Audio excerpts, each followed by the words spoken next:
I don't know. Hi, everyone. Hello. My name is Nikos Panagiotou. We will start in 3-4 minutes. So hang in there. Cool.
I think that we can start now. Hi, everyone. My name is Nikos Panagiotou. I am Associate Professor at the School of Journalism and Mass Media Communications, Aristotle University in Greece, and also head of Digital Communication Network Global. Today, we are organizing a very interesting and very important topic, a very important webinar regarding sourcing in investigative journalism, how to build strategic connections during a global pandemic. The webinar, it will be a conversation between Aisha and James. I will now introduce them. Aisha Down is an investigative journalist at OCCRP, focused on the tobacco industry and the links between organized crime, corruption, and large multinational companies. Previously, she worked at the Cambodia Daily and the Ukraine Business Journal. And also together with us, it is James Wright. It is Deputy Editor-in-Chief for Investigations at OCCRP. Prior to joining the organization, he was Investigations Editor at the Courier Journal in Louisville, Kentucky. During 2016, he was a Knight Wallace Fellow at the University of Michigan. And actually, as a deputy editor of the Las Vegas Review in 2015, James led an investigation that exposed casino magnate Sheldon Adelson's secret purchase of the paper and the covert efforts to undermine the Nevada judiciary. Today, we will, James received a lot of awards, and we are very happy to have both Aisha and James in this webinar with us. I would like to thank them. As well, I would like to thank World Learning and Citizens Education Office, Exchange Office of State Department that supports DCN and actually all this effort that we're doing in order to connect the dots all across the world. Aisha and James, thank you very much for accepting our invitation and be today with us. The floor is yours. A pleasure. Nice to be here. Great. So, as Nico says, I'm Aisha. Jim is many things, but he's also my editor. So the conversation we're going to have is actually just the conversations that we often have in the course of our work, which is investigating large multinationals, investigating the tobacco industry and its links to organized crime. So I'll start, I'll share my screen.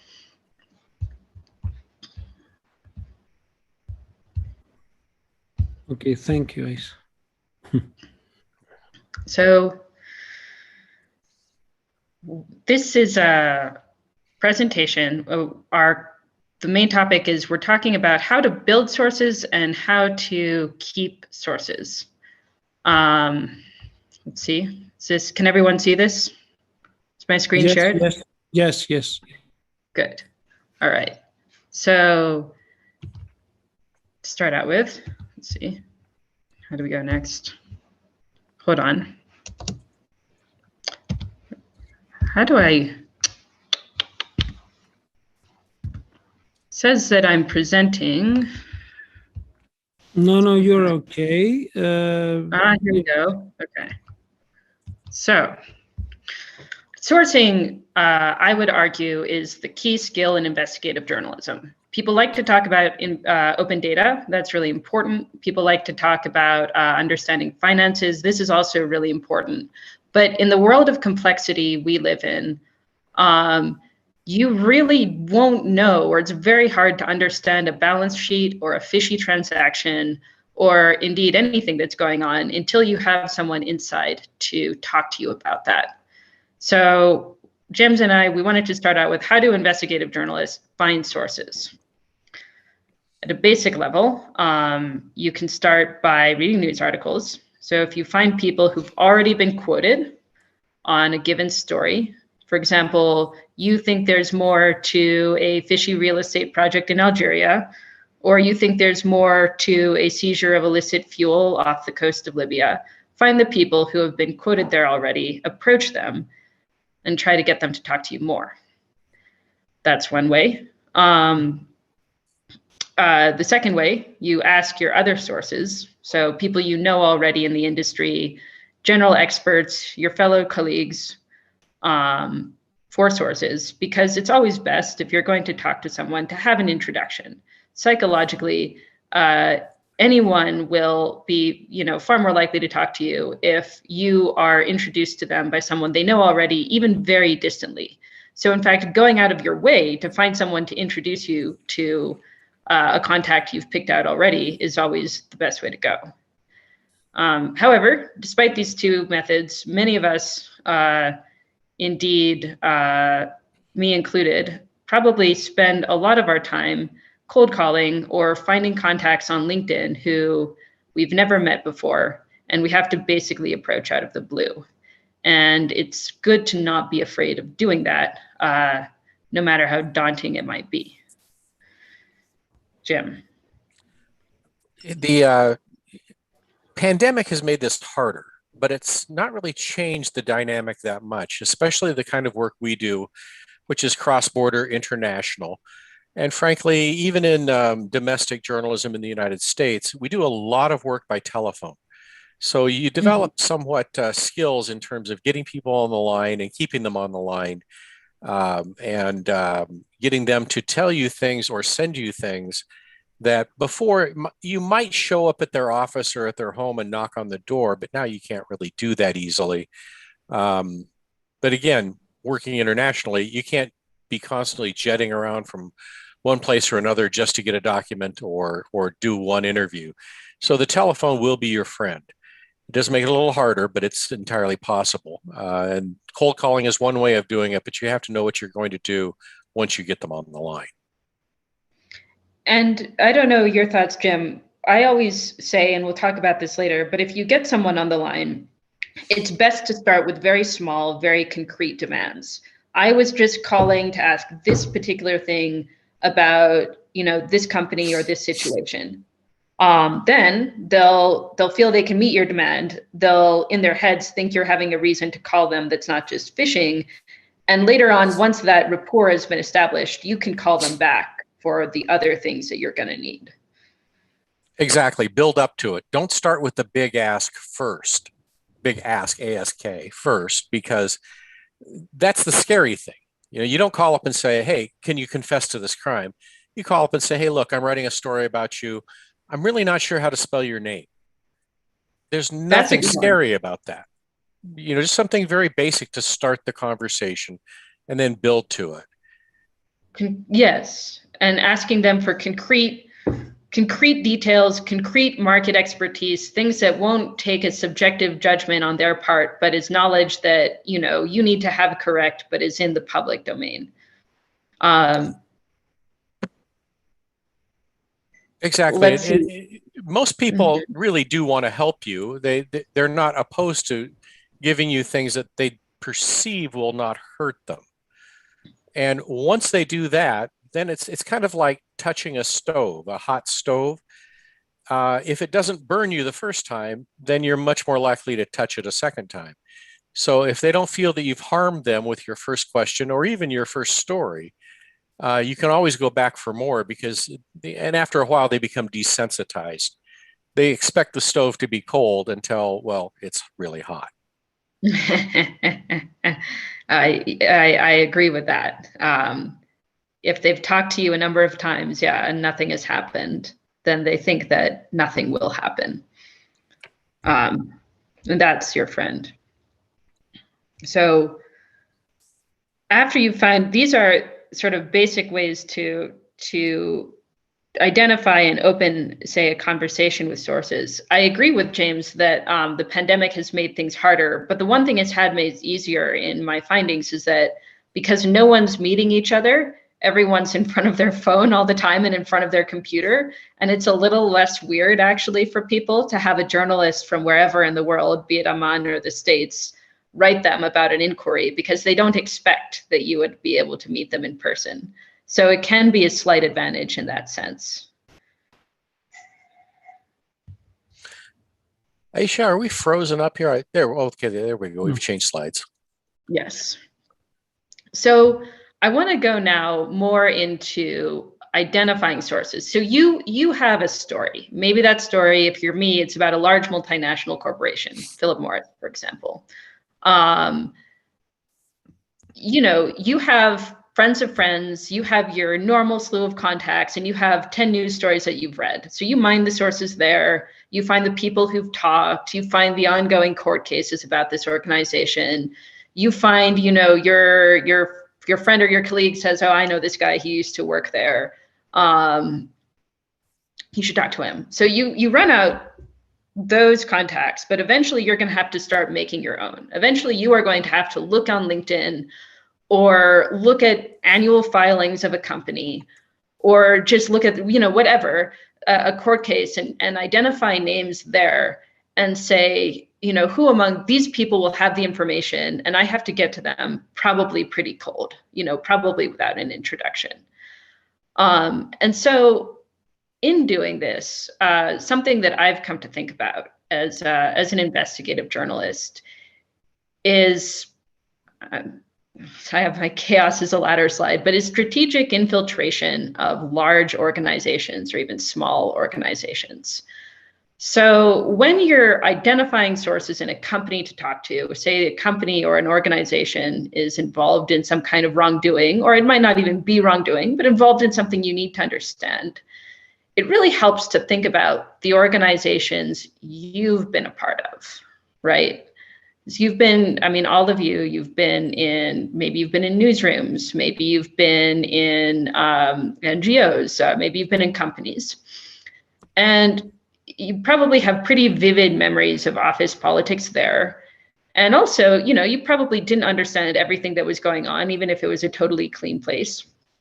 And it helps to reflect back on that and think, when I was in that organization, what would have made me willing to talk to an investigative journalist?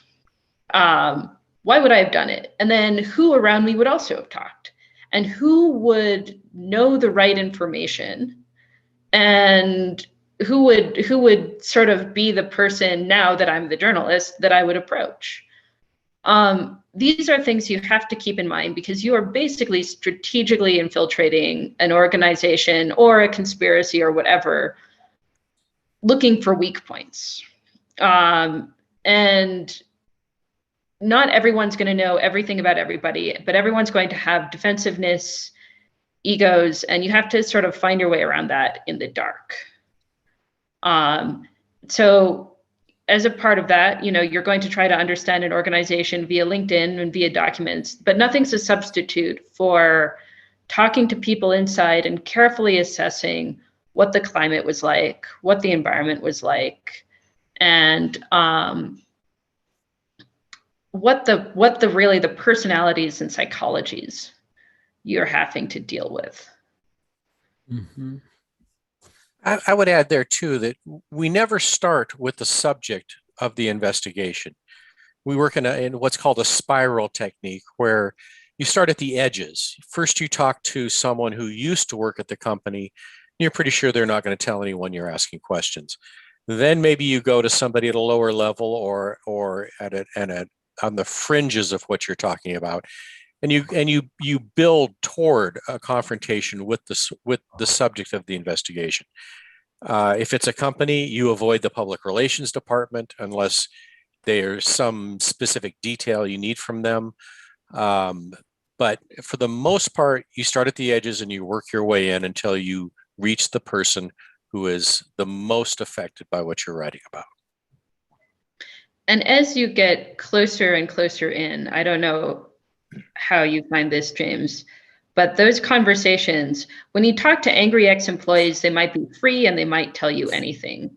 When you get closer and closer in, I find that every conversation is a little bit more, there's a little bit more shadow boxing there, where the reason they're talking to you, hopefully, you know, they're not yet the person you're confronting, and hopefully they can sort of understand or decide to do the right thing if they're telling you about wrongdoing.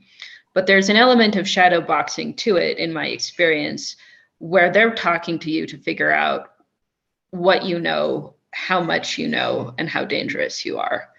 And you always have to negotiate that.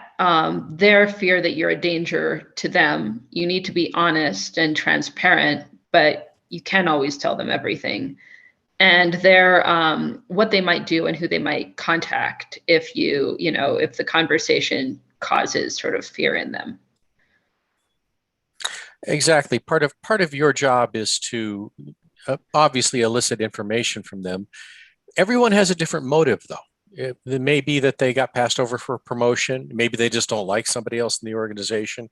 Maybe they're an altruist and they see that there's a problem and they want to fix that problem just for the betterment of mankind. That last one is a little rare. Most of the people you're going to be dealing with have an axe to grind of some point. You have to be able to deal with them, separate the information you want from them, without also accepting something that where they may be unfairly or unreasonably casting an aspersion on somebody you're investigating. In the US, for example, we often go to ex-wives and ex-husbands of people who are the subjects of investigations. But you always have to be very careful that these are people who may know the subject very well, but they also have a reason to make them look as bad as possible. So you have to take that into account and guard against accepting bad information. And it's the facts of our job, I think, and it makes the job very interesting, but very difficult, is you are always dealing with people who, not always, but often dealing with people with strong emotions who you cannot trust 100%, but you have to still, even though you can't trust them 100%, you are also doing something that will eventually lead to a lot of exposure and some amount of danger. So negotiating that in a world of chaos is a ladder. I mean, in a world of egos and wrongdoing is quite difficult. It requires, I think, constant reevaluation and constant judgment calls. Can I add something here? Mm-hmm. In order when you try actually to build up these networks, how important is to build up this trust, and what are the motives? What motivates someone to be a whistleblower, actually? Because it is upon this probably willingness that you build this strategic infiltration, if we can call it like that. I think in my experience, you talk to a lot of sources. We'll get into this later, because you don't know who you can build that trust with and who will be a whistleblower. So there are some conversations I have where I open with general questions, I'm curious about market dynamics in this country. By the way, I've heard of this guy. I'm a little bit curious why he did this. And I move them toward the topic I'm interested in. And with each person, you have to be very sensitive. And I don't know, and Jim will have thoughts on this too, but for me, each person, you need to be very sensitive when they start to get defensive, when they start to get suspicious, and then to not push them too far from there. But sometimes to just wait. And you, at least in my experience, you're going to have a lot of conversations, and maybe only many of them will lead to information. Many of them will signpost along the way where you need to go. Only a few of them are going to lead to, I think, someone being a whistleblower and giving you a lot of documents and giving you vital information. And the rest will lead to some useful things, but might not, they might, I don't know how you find this, Jim, but they might begin to get worried about you. They're nervous about journalists. And so they will sort of tell you things up to a certain point, and then you'll sort of cordially say, thank you, that's what I needed. I'll continue, Well, when it comes to whistleblowers, they're almost always problematic people. Well-behaved people stay in line. They don't leak a bunch of information to the media. So that's just something you need to understand going in. It's different than if you're dealing with someone who's an expert on a topic and who's just talking about it because they're a subject matter expert, or say a regulator who is on the outside of a company, let's say, or an industry, but regulates the industry. Their motivations are entirely different. And for the most part, you just have to know what they're looking for and their reasoning for being a whistleblower, and then deal with that on a very individual basis. Sometimes they simply want their ego stroked. Sometimes they really, really want you to write a tough story. And so they're willing to give you anything. Sometimes, they're reluctant, and you have to really assure them that you're not going to do something that's going to hurt them. You may need to shield their identity. But it really does vary from person to person. And there's some psychological jujitsu involved in every interaction with a whistleblower. Yeah. And in every interaction, yes. And I would say almost in every interaction with someone inside, every potential whistleblower, because you contact a number of people who are close enough that maybe they would have the information. And from there, you have to be very careful to protect yourself and also to protect them, and then see what can be possible,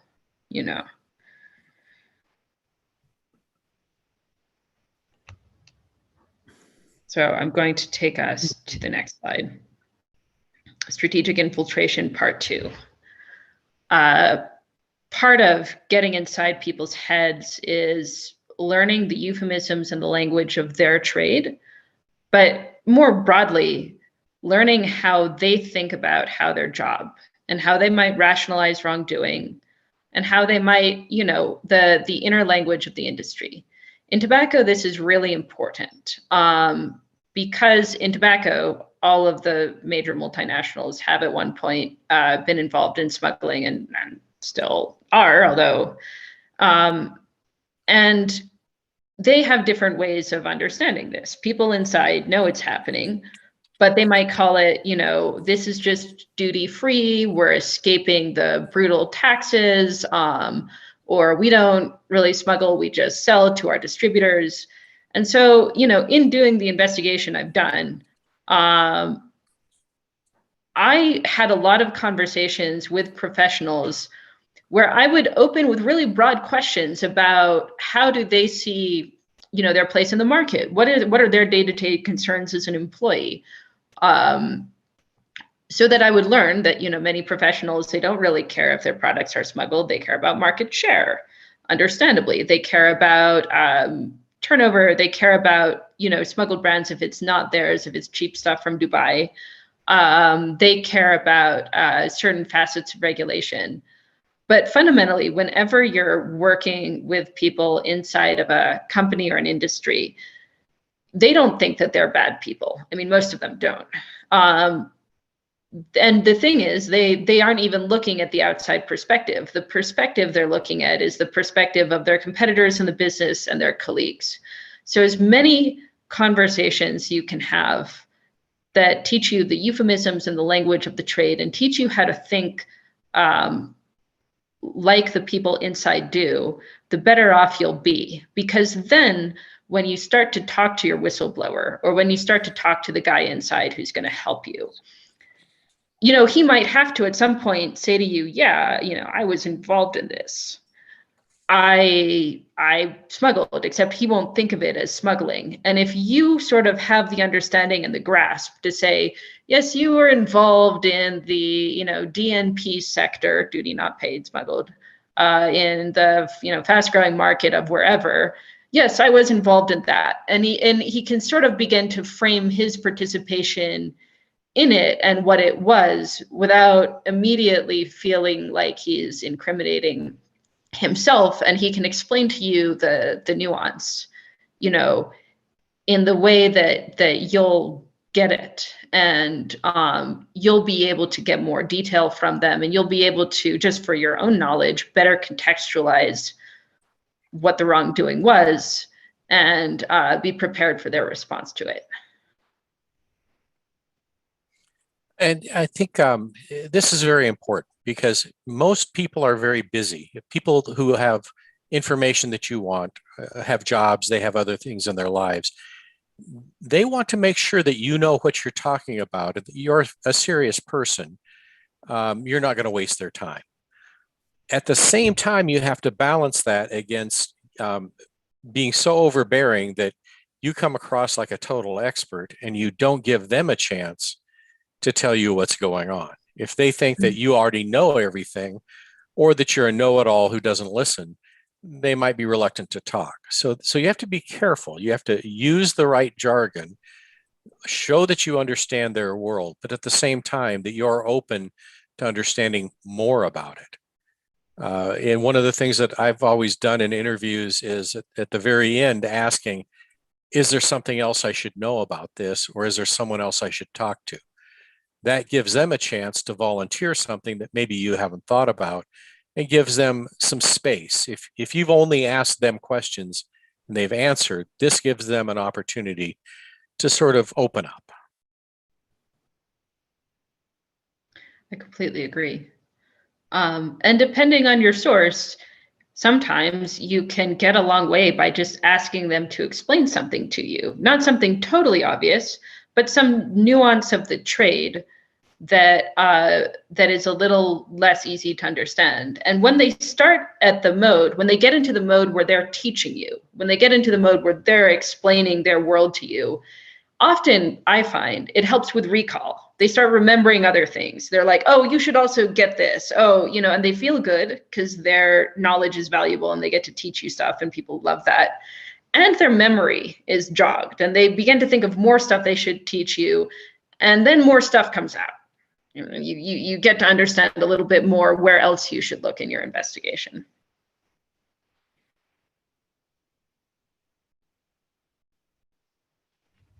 So talk to them like a fellow professional, but as Jim said, don't come off as overbearing or like there's nothing left for you to learn.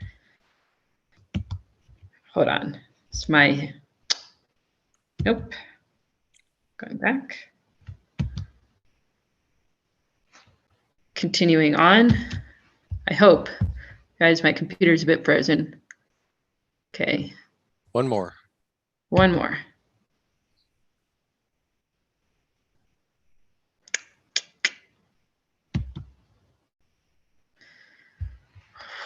There we go. Did we skip one? No. No, I don't think so. Okay. Building No. relationship. All right. Jim, will you, because you are my Obi-Wan Kenobi on this one. Can you take this away for a little bit? Well, we've already talked about face-to-face being better than over the phone, but that's limited these days. One of the things that I always like to do and like to have reporters do is make sure they know everything they can about the source before they approach them. Doing basically a background check. The worst thing possible is to listen to a source for an hour, develop them for information, and then find out that they're a pathological liar. Know that going in. If they've been accused of a felony, know that going in. You should know who you're talking to before you talk to them. One thing I like to say is be inevitable. Be polite, be insistent, but make it clear that you're not going to go away just because they initially rebuff you, especially if it's somebody who doesn't have a reason to want to talk to you, like an official you're asking for information. Eventually, if you keep calling them back or you keep bothering them in a polite way, they'll get the idea that they may as well deal with you and tell you what you want to know, because you're not going to go away until you get it. So be inevitable. That you're going to be there. They may as well talk. If the source is reluctant or new to you, don't start with something scary. We've already talked about that. Negotiate the terms up front. As a matter of transparency and fairness, let them know what it is you're doing, why you want to know this information. That way they're less guarded if they have an idea of where you're headed. But also negotiate with them the terms. Can you quote them directly by name? Can you only use the information for deep background, which means that you're not going to say where you got it? Or can you negotiate some terms that allow you to use the information, but make them comfortable? And I can tell you a war story about that in our next slide. You should, because this is also a tricky thing for me in approaching people. If you're approaching someone who doesn't want to talk to you, you're going to identify yourself as a journalist.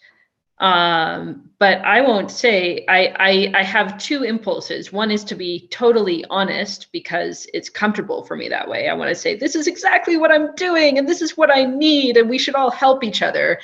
And part of me has the internal knowledge that, if I say, I need you to tell me why exactly your boss paid, however millions of dollars to this politician or whatever, then they're just going to run away. And so even though, even that, I don't know how you find this, James, but I find once I've started the rapport, once the rapport starts to warm, that's the point where I'll start to negotiate terms. But before, in the establishment of the rapport, it's tricky for me to know, and it's always, I find it to be how much I'm going to tell them right away about what I'm doing, what I need, and how I would like them to help me. What is your thought there? Exactly. I mean, there may be some things that you cannot share with them that are lines of inquiry that you have to hold confidential. But, if you even just tell them that, look, there are some things I can't talk to you about, but I need to know about this item. Good idea. And then again, they're more comfortable. You've put them at their ease.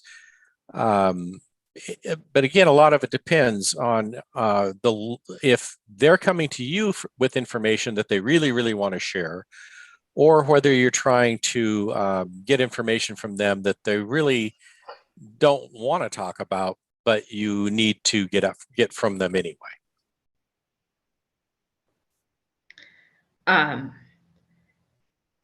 Yes,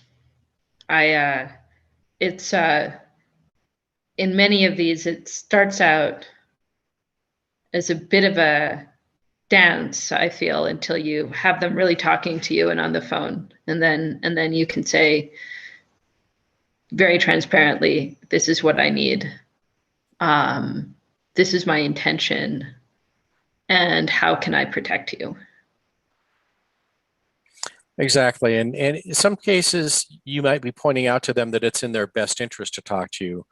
And again, you have to know the subject and you have to know why it would be in their best interest. And you have to make a compelling case. Otherwise, they'll just kind of dismiss you as somebody who's just trying to get some information, and you're not going to help them at all. Mm-hmm. So also on the I'll save my war story for the next slide. Okay. If I can get to the next slide. Here we are. Is that moving? Am I frozen? Is it? It's not changing. Let's see what happens. Yeah, why isn't it? Okay, I don't know what to, oh, here we go. There we go. More stories. Do you want to start or shall I? Why don't you go first? Aisha, James, I'm sorry for the interruption. Aisha, can you hide the thing in the bottom that says share yes? Exactly. Thank you. Cool. That's great. I'm sorry. Okay. For the intervention. But it's not an easy task to be a moderator, you know? So my, one of the hardest and most important sources I developed in our previous investigation, which we mentioned in the intro to this talk, we showed that the official representative of Philip Morris in Burkina Faso, a gentleman by the name of Apollinaire Compaoré, had, in his capacity as the official rep of Philip Morris, was smuggling or involved in the smuggling of millions of cigarettes to armed groups in Mali over the course of several decades. And part of this traffic, we started and we knew that he was involved in smuggling earlier in his career. And we knew that in Burkina Faso, there was a warehouse in the town of Marcoya, which is on the border of Niger, Mali, and Burkina Faso, and which there was this traffic of cigarettes where tons of trucks would come every month and they'd unload their cargo with the sort of tacit permission of customs. This is a market in the town of Marcoya, by the way. This is the location. And then people would pick up, people involved with armed groups would pick up the cigarettes and would start moving them through Mali north. And so what was the missing piece was who was behind the warehouse? Was it the same guy? And how did it work? And so this was a contact we had to develop totally cold. And what happened is I went into the Facebook group of the National Syndicate of Customs in Burkina Faso. And I just wrote a post, and it was, I guess my strategy was to come off as very, very naive. And how I did it was like, I saw in the parliamentary minutes that there was there was some traffic of cigarettes at Marcoya. I'm wondering if anyone would know more about that. I'm this journalist. And I think an important dimension for me there, and in other times when I'm approaching someone with a very difficult subject, is to ground like why I'm looking. So I saw this in the minutes of the parliamentary meetings, or I heard this from X, or I read this in the news. Then you sound like a reasonable person who's curious, as opposed to someone who's just out to get the customs of Burkina Faso. So that's what I wrote. And a customs officer who directed the Facebook group wrote to me, and he said, hello, I heard that you're interested in this. And I said, yeah, like, why did this happen? The very kind of friendly, I'm a reasonable person, I read this story, I want to know, tone of voice. Why did this happen? Gosh, that's really weird, And we exchanged for a little bit on Facebook. He gave me his email address. I wrote him an email. But he could tell, I think, that, that this could lead to serious controversy. So he didn't respond to my email, and he didn't respond to my Facebook message. Literally for week after week, and I wasn't too pushy, but I would write him back and I'd say, I'm still really curious to understand what's happening at Marcoya. Gosh, I'm researching the tobacco industry. That just seems like a funny, and eventually he gave me his phone number. He wrote me back. He didn't explain why he hadn't answered my 4 previous emails. He just said, okay, you can call me. So I called him, and I sent him the parliamentary meeting minutes, which I had, because I wanted him to know transparently who I was, what I knew, why I would be asking what I was asking. And I said, look, I read here that this happened. Did it happen? And we went on and on. And then, we had a friendly conversation. I didn't ask him who was behind it. I just sort of asked him off the details. And then about 3 weeks later, and I would just keep in touch with him, send him little messages from time to time. How are you doing? My research is going well. I found this. Come back in a month. And I called him again. And it took, I think, about 3 or 4 conversations where I would just, again, very goodwill, kind of return to the details. I still don't understand this. I'm still really puzzled about this. And one day he just told me, the guy behind all this is Apollinaire Compaore. And he volunteered that information, and that was a key piece for our story. He had witnessed the entire traffic and he had seen it. But in that case, this combined for me a few elements of what I've come to see as strategic sourcing, which is, I think, to show people what you have, why you have it, why you're curious, even to share with them your logic, how you think about it, how you understand it, and then to be very, very, very patient, very persistent, but very patient.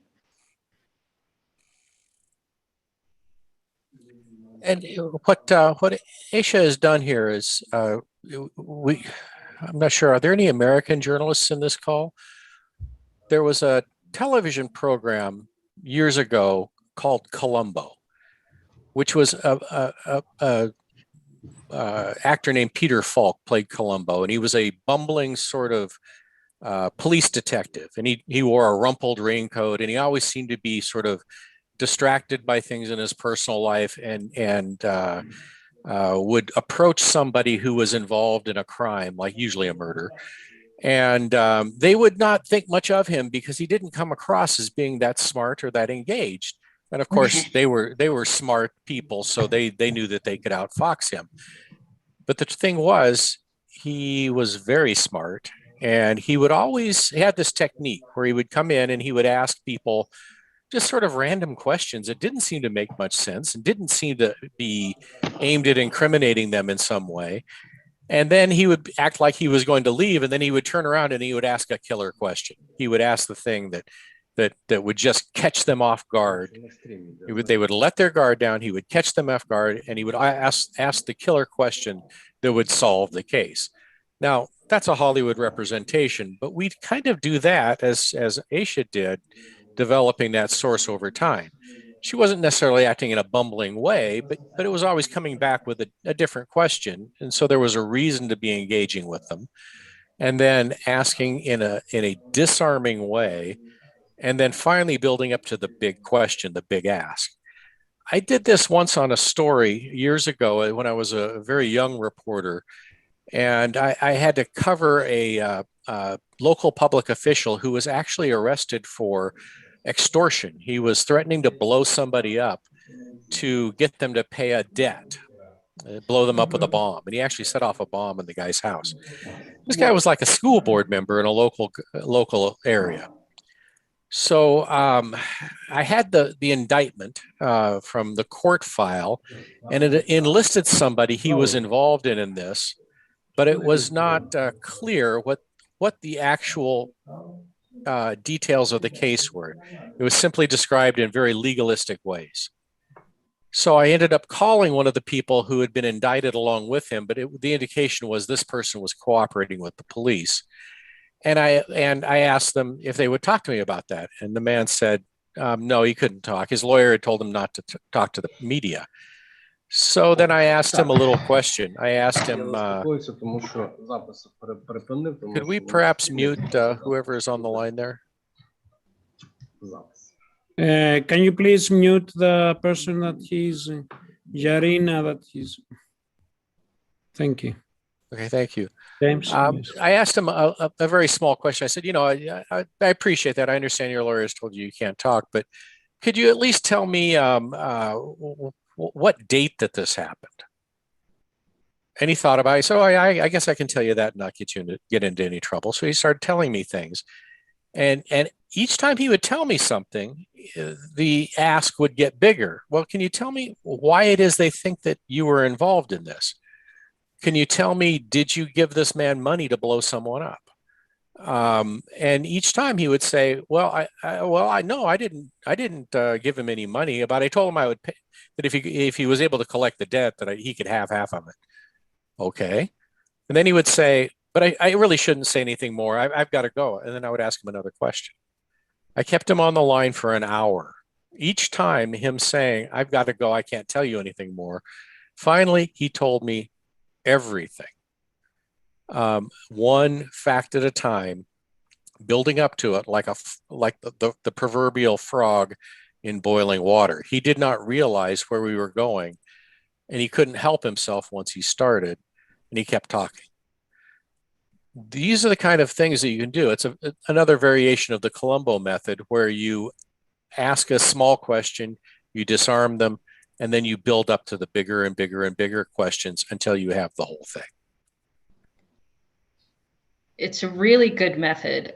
And what I find is and the persona I play in these interactions is, if I seem like I'm looking for something or trying to incriminate them or know things that I shouldn't know, they get very suspicious and skittish. But if I simply play I'm just trying to understand this. Why did this happen? I don't know why this, and just trying to establish the facts, sir. Then, even though they kind of know deep down, like, why am I calling them trying to establish these facts? It's very hard for them to decline to answer.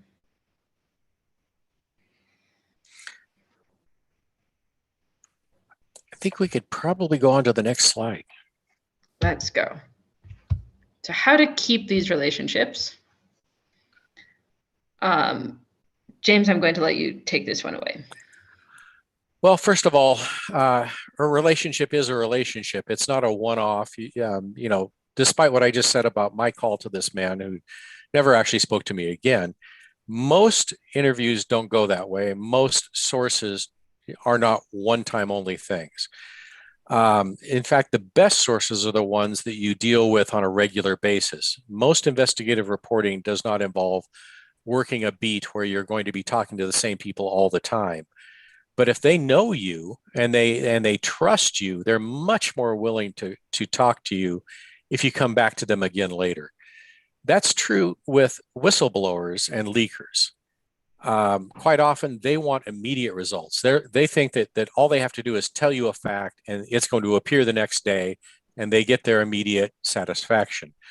You have to explain to them that investigative reporting takes time, that you have to confirm what they're telling. Be very upfront and transparent with them, and keep them in the loop. Don't just get the information and then disappear on them and then expect 6 months later you're going to write the story. Talk to them on a regular basis. Let them know you're still interested. In one case years ago, I worked on a story that took a year to put together, and I kept calling the source who leaked me original documents. It pretty much gave me everything he had. And there was no real reason to keep dealing with him other than just to keep him reassured that the story was going to come out someday. Be careful what you say to the source, even if you trust them. If you badmouth the subject of the article to them, who knows? The worm may turn. They may provide that information to someone later on, and that could backfire on you in terms of people thinking then you have a bias. You say, gee, I really hate this guy. It may not mean that much to you, but in the mouth of the right lawyer in a libel case, that could tell the judge that you let your emotions override your cold assessment of facts, and that could be a bad thing. Also, don't talk to other sources in detail in front of a source. don't name a source to another source without their permission.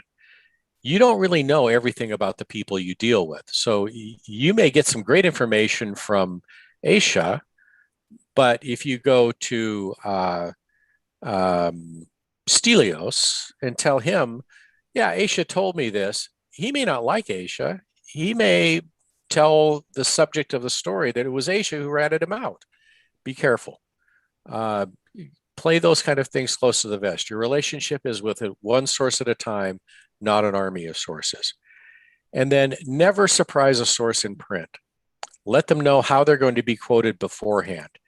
If they don't know where your story is headed and they see it, it could be totally different than what they expected. And then you've either lost them as a source or you've created ill feelings because the story didn't go the way they wanted it to, and they don't understand why.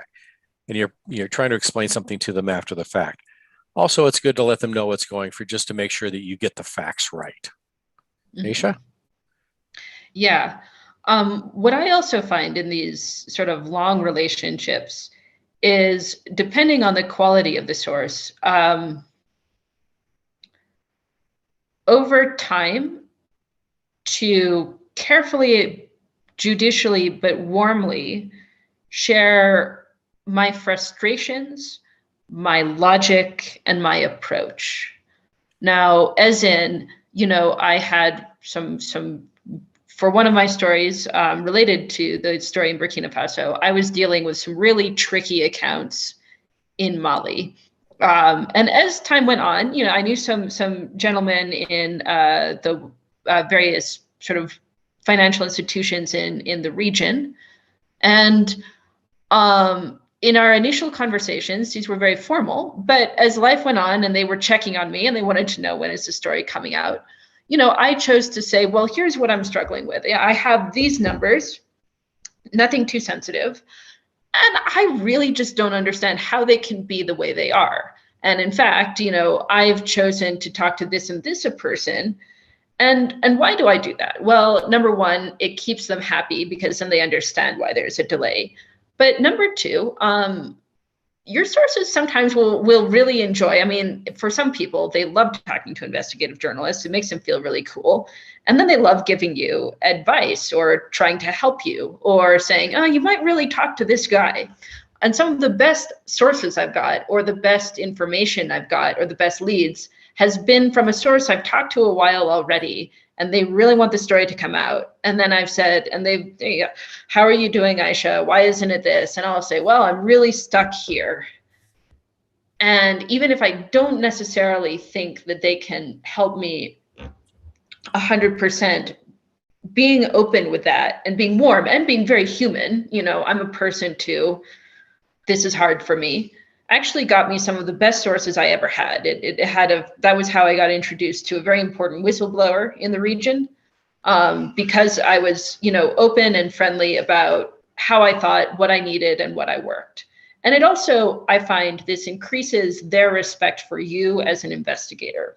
For example, they'll say, well, why can't you publish yet? I gave you this. And you'll say, look, you gave me something really good, but I still need to prove this. And I don't really think I can go out until I know how this happened and why. Later on, when you've published and everyone is saying that you're a liar, your source will remember, oh, Aisha didn't go out, or Jim didn't go out, or Stelios didn't go out until they knew exactly what happened here. They're thorough. And you establish your reputation that way, by showing your process, I think. Also remember, little contacts can mean big things later on. Years ago, I covered courts in a local courthouse, and there was a judge there who handled almost all of the criminal intake cases. A couple of times a week, he would have a court where they would only bring in people who had been accused of small crimes, and sometimes larger ones. And every time I went to the courthouse, even if I had no reason to do so, I would drop by his office and just chat with him for 10, 15 minutes, just about news of the day. How are things going? How's your wife? Whatever. later on, he would actually hunt me down if I was walking through the courthouse and tell me things that had happened in his court and give me tips on stories because he knew me. We had developed a relationship that had nothing to do with an immediate story at hand. And that's something that actually sources really kind of hate, is when you only come to them when you need something, then it's a one-way relationship and you're using them. But if they see you as somebody who's there and they can deal with, and you're not necessarily a friend, but you're at least friendly, then they will be much more likely to tell you something when you really need it. That's exactly, I think that's exactly it. You're almost developing in some ways an intellectual community sometimes, or a community of sort of curiosity. And not all of your sources, but I feel your best sources, they get invested in the process of discovery. And those are the people who will be the most important, I think, going on. All right. There's a question here we probably ought to get to. All right, happy to take a question. When you say never surprise a source in print and to let them know beforehand, does that mean you show them in verbatim quotes you will be using, or just give them a gist of what's going to appear? Mostly the latter. I think it will depend on the quality of there are people who are experts, who are in anti-money laundering, and who will give me a quote to contextualize what I'm going to claim. And those quotes will often be sort of detail rich, and everything in them needs to be right. And I know those people aren't going to call me back later or try to force me to change my story or be unethical. So those people, if they've helped me in that way, they've kind of earned the right to see their quote beforehand. And that's how I think about it. Certain sources, if I trust them that they're not manipulative, and if they're acting in more of an expert capacity, and they risk a lot, they could be sued. I say, it doesn't bother me to say this is what you're going to be saying in the story. But I certainly don't do that for everybody. Verbatim quotes, that's mostly for the purposes of accuracy. If you're not quite sure what they said, but if you, let's say, recorded the interview and you know exactly what they said in exactly the right context, then I wouldn't necessarily feel it necessary to read it back to them. You can if they're a good source, but you run a risk if it's a hostile source, or like a government official who's providing you information, but they're not exactly doing it because they want to, but they're only doing it because it's their job, then they may want to try to change the quote, or change the information once they see that it could harm them or cause them an issue. So, those folks, I would say, look, we're going to write a story. It's going to be about XYZ. In it, you're going to be talking in the context of this crime that was committed. But I wouldn't necessarily tell them exactly what you're going to write. I think that's exactly, I agree with that.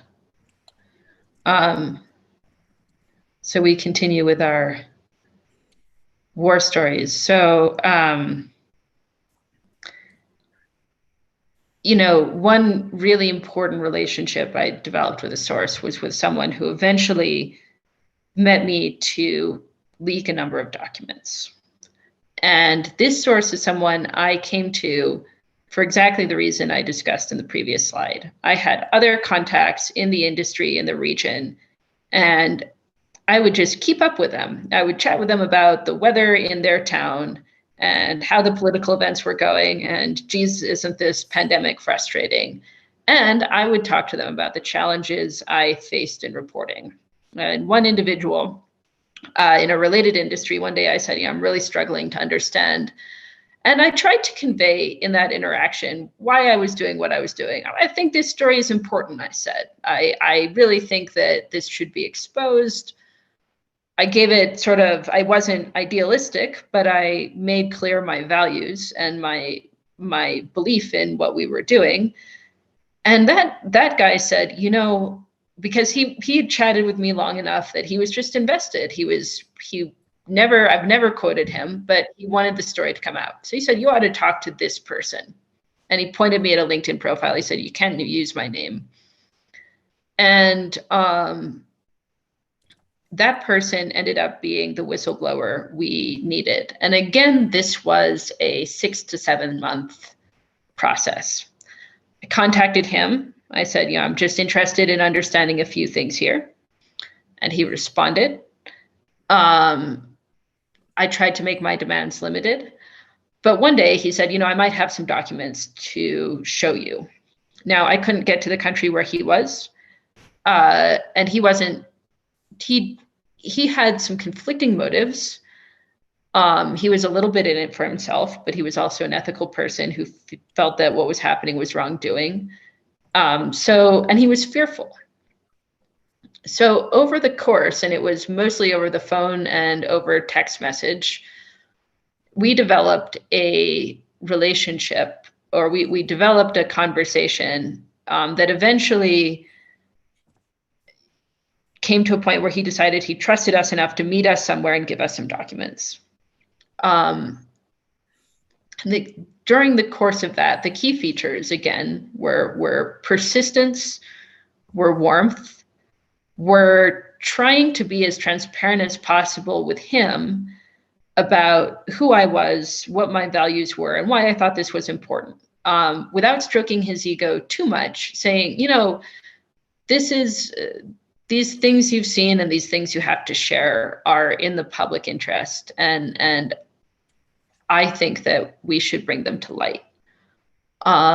It also involved, I ended up reading a book on hostage, not hostage negotiation, but partly hostage negotiation, in order to figure out how to sort of get him to agree to meet us. And that involved, you know, not just keeping up a relationship, not just being friendly, but finding subtle ways to explore his interests and his fears.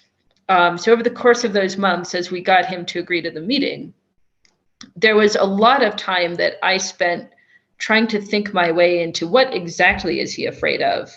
You know, what exactly does he want? And then how can we change change the negotiation, change the city we meet in, change the time frame, in order to make him as comfortable as possible. Eventually we met, we got the documents. And I think for me, the most meaningful part was he said, you know, I chose to do this because, and he was a difficult person, but he said, my wife asked me why the heck I'm doing this. Well, I chose to because I believe in you and I believe in you, this woman. That's what I said to my wife. And I think that what you're doing is worthwhile. So I want you to take these and I want your manager to be happy with you. You must do as well as possible with this. And I think the best interactions will always eventually, hopefully, come down to that. They may have their axe to grind. They may be personally angry, but they will respect your values and they will be proud of what they've done. And that's not always, but, you know, for the best interactions I've had, that's why they've done what they've done. And that's maybe the greatest joy in reporting in some way for me. Should I tackle this question Neema has posted? Yes, I please. can't see questions, so you have to do it. I'm sharing my screen, so I don't know what's. I'll read it then. What sort of fact checking can you do to make sure that as a journalist you aren't being used to further an agenda? Talking about leaks that aren't really leaks, but leaks motivated by destroying someone's career or an organization. It's sort of two different things. Fact checking is it covers everything that appears in the story. You want to make sure that you're accurate and correct. Guarding against being used by somebody for their agenda, that's not really a black and white answer. Everybody has an agenda. Often they are not pleasant agendas. They are actually out to get someone. They are actually out to destroy someone's career or to damage an organization. What you have to ask yourself is, does that career deserve to be damaged? Does the organization deserve to be investigated and exposed? That's the bottom line there.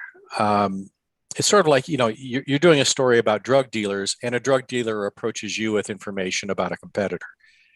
Yeah, that's not the greatest thing. You're furthering his criminal career, but at the same time, he's got information that helps you with your story about the other drug dealer.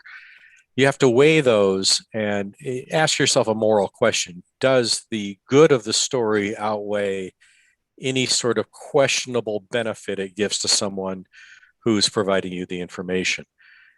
And there's no one right answer, and there's no one all-encompassing way of approaching that. It's going to vary from story to story, from source to source, and from information to information.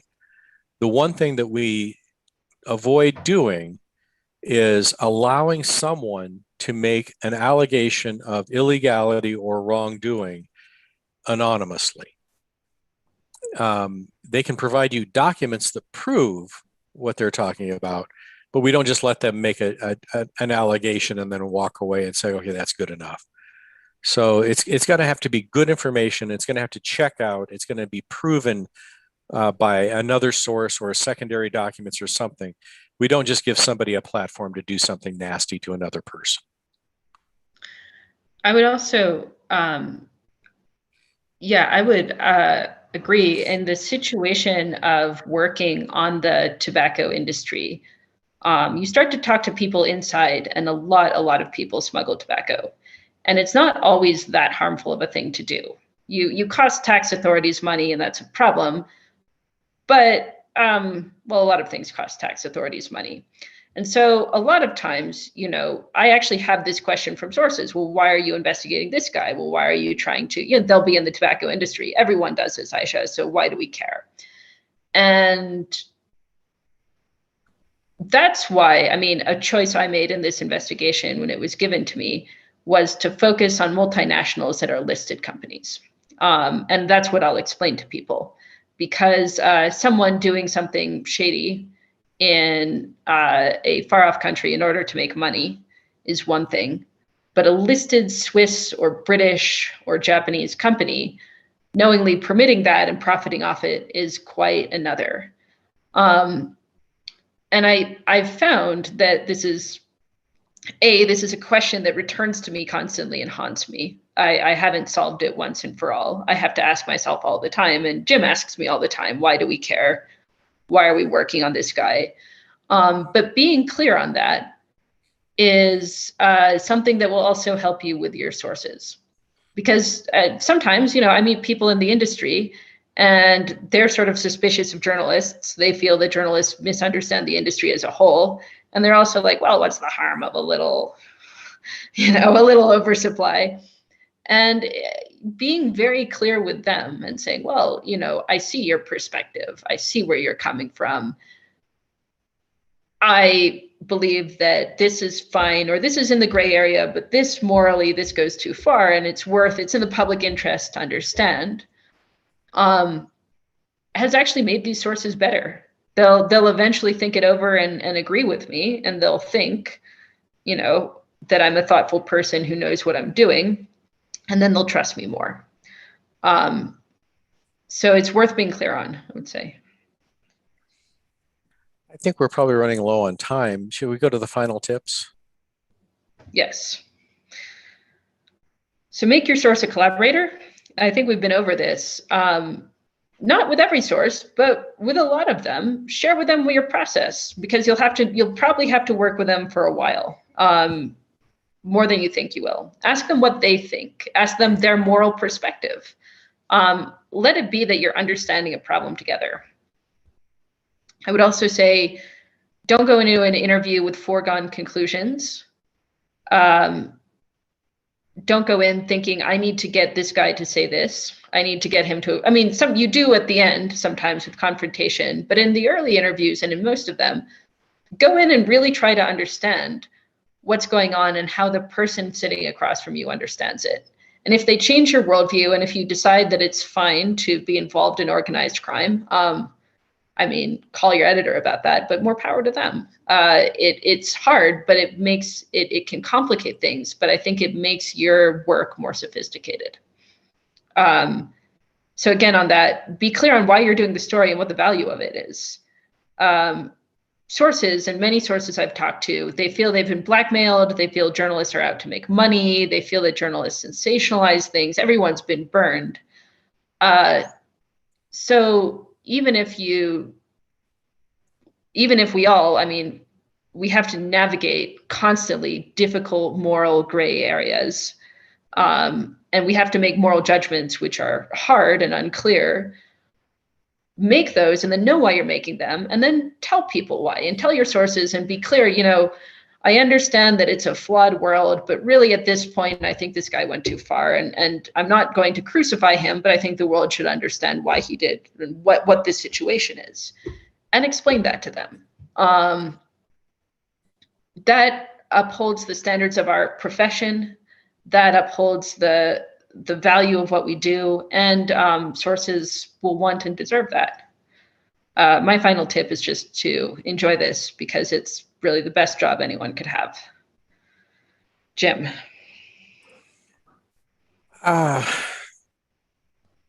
Everything you said and a little bit more, that when you do investigative journalism,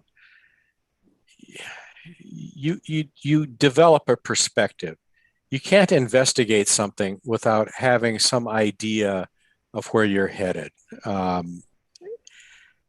You should end the process with a story that very clearly says there was wrongdoing, and here's who did it, and here's how it can be fixed or should be addressed.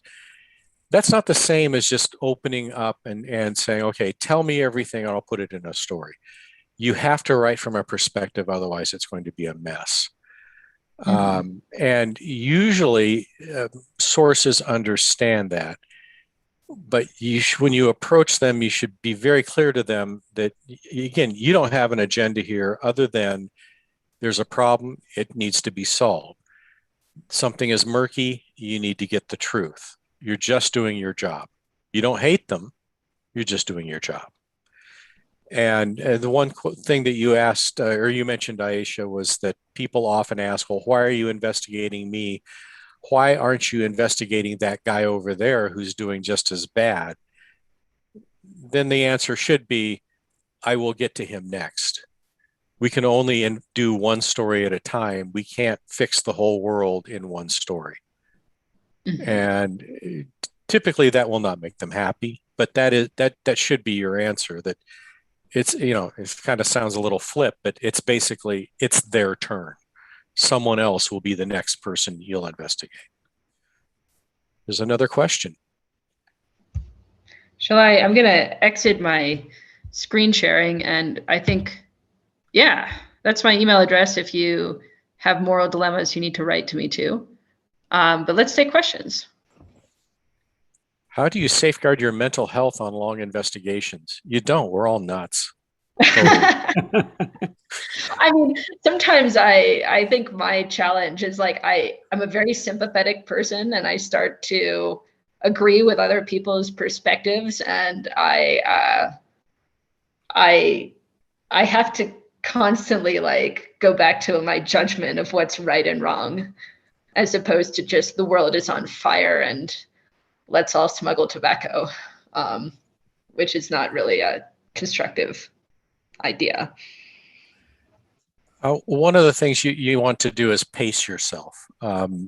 People get on investigations and they just get obsessed, and they let it consume their lives, and they develop, and this is something we really have to work with reporters, especially younger reporters, on. There's something called target fixation, where all you can see, it actually comes from fighter pilots in war, when you're so focused on shooting down another airplane that you don't look around and see that there are other people trying to shoot you down. So we have to pull back and say, okay, don't work the investigation 24/7. Take a day off, take a week off, gain perspective, rest, think about it. Don't just every day try to build your case. Otherwise, it will consume you. Yeah. Let's see, another question. How do you safeguard yourself from being harmed or threatened by those you're investigating? You know, that's a much bigger issue, and you know, at OCCRP, that's a constant concern, and probably a bigger issue than we should get into on this call because there's so many different ins and outs of it. We just tell people that no story is worth their life, so be very careful, and we work with people to minimize their exposure. If you are a journalist, entrepreneur, virtual expert, or visual expert, excuse me, influencer, designer, government official, developer, digital creator, researcher, gamer, storyteller, or digital enthusiast, join digital communication networks, et cetera, and follow the membership form. That's not a question, that's actually an invitation. Okay. Any more questions? Any other questions? Hi, I don't know if you saw the question that I had posed before that, which was, how do you go about doing investigations of governments, especially in countries that don't have freedom of the press or freedom of information or anything like that? Because where I live, we pretty much don't have that. Well, we work in a lot of countries that have that and other big problems. There is no easy answer to that. The best thing you can do is develop sources, people who think the way you do, who want to do the right thing, who can leak you information that you cannot get officially. Often, though, one of the things that we do is that we look outside of the country. There may be a country where it's actually dangerous to even ask questions, but you go to another country that has an interest in the region and ask people there. Ask diplomats who are outside of the country. Look for expatriates who are no longer involved within the country and who are somewhat shielded from any kind of repercussions, and they can provide information to you. Aisha? I mean, I would say that we work in a few places, and I've worked in a few places without a free press or with danger and with a lot of control from above. And your sources are still going to be sources. Organizations will still be organizations. And yeah, I just largely agree with James. You can still talk to people. You have to be more careful doing it. And that's a whole nother conversation. How do you protect them? How do you make sure there's not that many traces of them getting to you? But no, it's something we do have to do. It's important.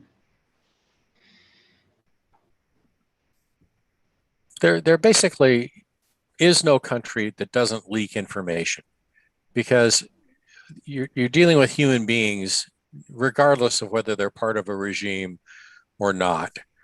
And often those are the people who are the most useful to you because they will leak the information simply because they've had enough or they see something that they would like to have fixed.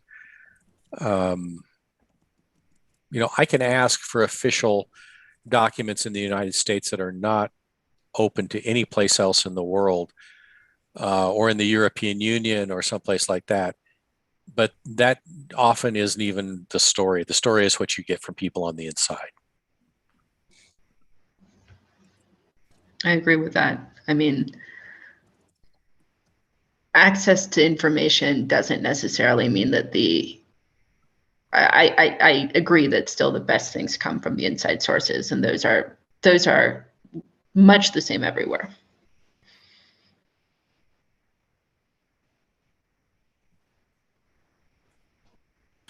Any other questions? I'm not sure how much time we have left. How are we? Nikos? I think that we are actually right on time. And regarding the question, yes, we will actually provide with certificates for participation because we value a lot of the participation. But if there are any other questions, happy to accept them. Now it's kind of a last call, like we are in a pub, etc. So I don't have any bell to ring, but whatever it is, it was really nice, the questions. I think that they were great ones. I'm speaking, wearing my hat as a professor at the School of Journalism, and I really enjoyed the conversation and the step-by-step procedure that you described. What I would like you to have in mind is the following, that Aisha, if you can stop sharing your screen, would be okay. So what I suggest it is that despite that this process, as presented from James and Aisha, seems quite easy, I think that you should have in mind that it is very difficult. It's a long, engaging procedure that requires persistence, requires actually to read a lot. I think that this has been emphasized between the lines, that what you need to have before doing all these steps, it is actually to read a lot, to understand your case, understand the points where you are aiming at. Otherwise, it will not be easy to move to the next steps. Being on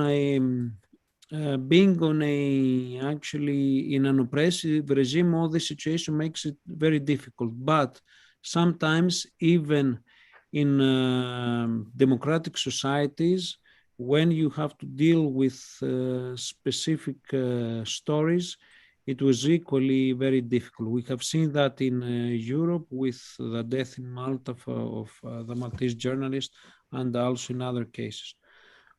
I would like to thank our speakers for sharing all these valuable thoughts. For me, it was among one of the most interesting webinars that I have moderated, if I can use this word, because I was actually felt like really engaged by your conversation, that I didn't want to break it in.